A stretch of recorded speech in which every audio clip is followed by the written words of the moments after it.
जब लोग आपको कहे यह तुमसे नहीं होगा, ये तेरे बस की बात नहीं है, तो वो काम आप करके दिखा दे, तब वो सम्मान और वैल्यू मिलती है ना, उसे मापा नहीं जा सकता।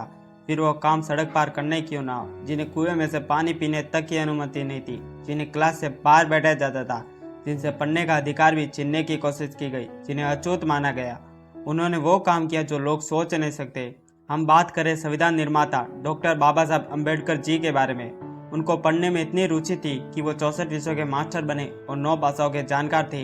आइए आज हम बात करते हैं उनकी 3 सबसे बड़ी लर्निंग्स के बारे में। लर्निंग नंबर 1, शिक्षा की इच्छा। आप में पढ़ने की एक अनोखी इच्छा होनी चाहिए। ये जो इच्छा है ना शिक्षा को पाने की, ये सब में जरूर होनी चाहिए। बाबा साहब जब बाहर पढ़ने गए तब वहाँ एक लाइब्रेरी थी। उस लाइब्रेरी में फ्यून आने से पहले ही बाबा साहब पढ़ने के लिए पहुंच जाते थे और आखिरी में उस लाइब्रेरी से निकलते थे। और कई बार तो फ्यून से रिक्वेस्ट करते थे कि आप लाइब्रेरी थोड़ी देर और खोल दे, मैं थोड़ी देर और पढ़ लूंगा। 18 रोजाना घंटे पढ़ाई करते थे।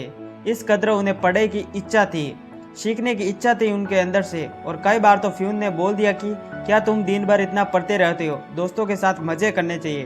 तो बाबा साहब ने कहा अगर मैं वहाँ मजे करने चला गया तो फिर उनका ध्यान कौन रखेगा।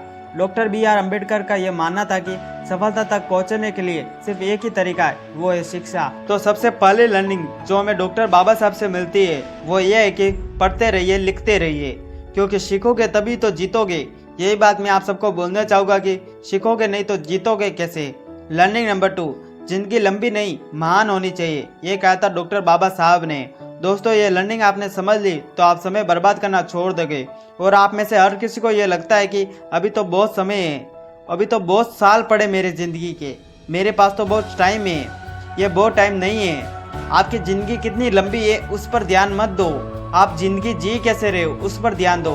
आपकी ज़िंदगी का लक्ष्य क्या है। डॉक्टर बाबा साहब का लक्ष्य था कि समाज में हर व्यक्ति को बराबर का अधिकार मिले, और वह हक उनसे छीना गया। उनसे क्लास में पढ़ने नहीं दिया, उन्हें कुएं में से खुद से पानी पीने नहीं दिया, उन्हें अछूत बोला गया।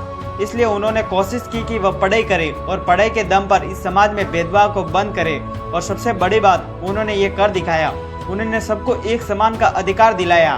इसलिए लाइफ कितनी लंबी है उस पर ध्यान मत दो, आप लाइफ कैसे जी रहे हो उस पर ध्यान दो। लर्निंग नंबर 3, आखिरी लर्निंग जो हमें बाबा साहब से लेनी चाहिए वो ये है कि आगे की सोचो।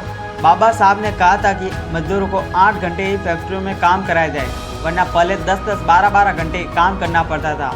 सबके अधिकारों के बारे में सोचने वाले बाबा अम्बेडकर जी, और उन्होंने मध्य प्रदेश और बिहार के बारे में कहा था कि इनको अलग अलग करना चाहिए, लेकिन तब उनकी नहीं सुनी गई।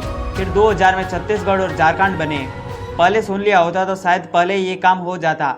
जिंदगी में आज के बारे में मत सोचो, हमारे आने वाले कल के बारे में भी सोचो, आने वाले कल की भी तैयारी करते रहो। तो यही सिखाते हमारे बाबा साहब जी।